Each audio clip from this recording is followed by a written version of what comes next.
안녕하세요. 닥톡 네이버 지식인 상담의 신홍범입니다. 코골이 때문에 고생하시는 분들이 많이 있으신데요. 이 코골이를 방지하기 위해서 확실하게 좋은 방법이 없느냐라고 이제 문의하시는 분들이 있습니다. 우선 코골이는 숨을 들이쉴 때 우리 코, 특히 이제 연국의 목젖 부분이 이제 떨려서 소리가 나는 거고요. 기본적으로 기도가 좁을 때 소리가 잘 납니다. 그래서 기도가 붙는 상황, 좁아지는 상황을 피하는 것이 필요한데요.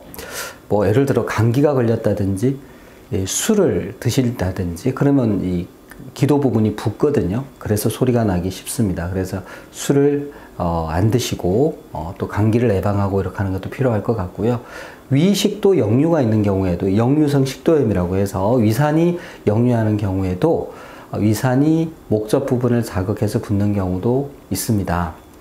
그리고 무엇보다 살이 찌면, 체중이 늘면 이 부분에 지방이 쌓여서 목구멍이 더 좁아집니다.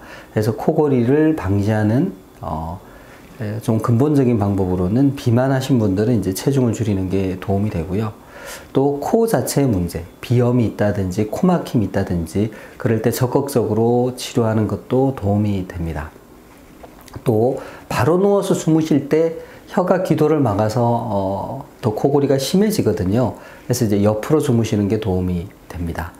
근데 이런 방식으로도 코골이가 조절이 되지 않고 또 코를 골다가 컥 하고 이렇게 숨이 막히는 그런 현상이 관찰되는 수면 무호흡이 있는 경우에는 수면 클리닉을 방문하셔서 수면 다운 검사를 받아보시고 그 수면 무호흡증의 심한 정도에 따라서 적절한 치료를 하시면 도움이 됩니다.